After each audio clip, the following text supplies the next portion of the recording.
contestant number 4, Dan Cossack. Good enough. Good enough, Dan Cossack.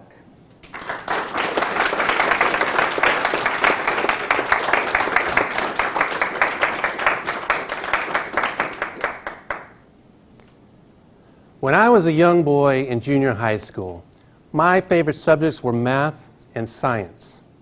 But this year, my best friend Steve talked us into doing something different. Together we signed up for drama class.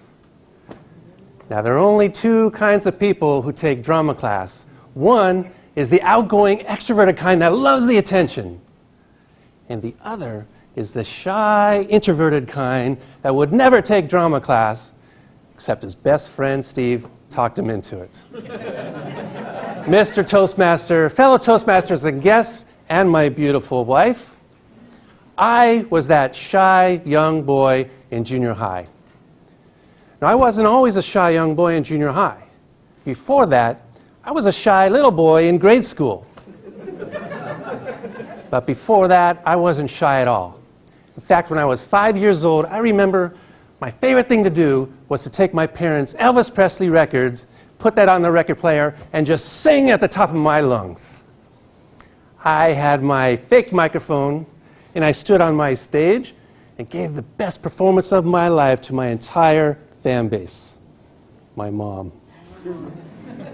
Bless her heart. My mom, the only person in the entire world who can almost sit through an entire performance of mine. You ain't nothing but a hound dog.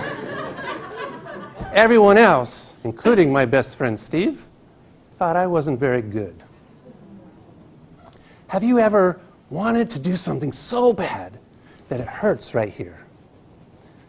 It hurts here because deep down inside we know we'll never be able to achieve our greatest desires. We know we'll never be able to achieve it because we are constantly surrounded by people who are telling us we're not good enough. Me, I wasn't just not good, I was horrible. I had to find something that I was good at. So, I wanted to be a world champion surfer, just like Jerry Lopez. I got my surfboard and hit to the beach, and I surfed and I surfed and surfed until I couldn't surf anymore. And after several close calls with death, my friends pulled me aside and said, "Dan, you're a lousy surfer." Okay, I can't surf. What I really want to be is a world-famous baseball player, just like Reggie Jackson. But soon, my friends started telling me, "Dan, you can't play baseball either." Eventually, I lost the desire to put myself out there because I didn't want to hear people telling me that I wasn't good enough. And I started thinking about my childhood heroes. Elvis Presley, the real king of rock and roll, sold millions of record albums. You know, when he was young, everyone told him he couldn't sing either. But he didn't listen to him. Boy, did he show them. And Albert Einstein, one of the greatest minds in the world, dropped out of school because his teachers told him he wasn't smart enough. He didn't listen to them either. Boy, did he show them. And Ludwig van Beethoven, our greatest composer in the world, was deaf. His music teachers told him, "You can't play music, you'll never be a success." He was deaf, so he wasn't listening to them either. Boy, did he show them.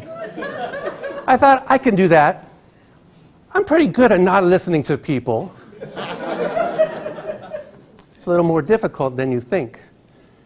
Here in drama class, my first assignment, to stand in front of the whole class and give my monologue. You remember your first icebreaker speech? This was nothing like that. Not a gentle Toastmaster in the room. I felt like I was on American Idol, and everyone in the audience was Simon Cowell. And I can hear what they were saying. I could see it in their eyes. They were saying, Dan, you're not good enough. But I wanted to be good. I wanted to give a great performance.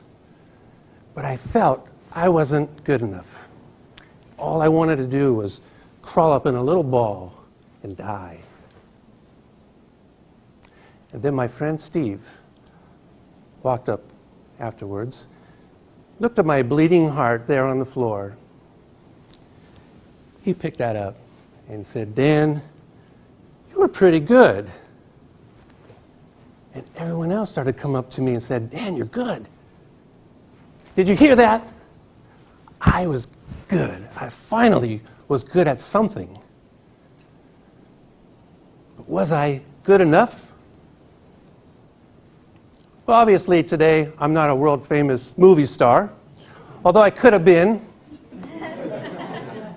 I learned something very important that day. I learned that I didn't need to be a king of rock and roll. I didn't need to be a world champion surfer or a world champion of anything.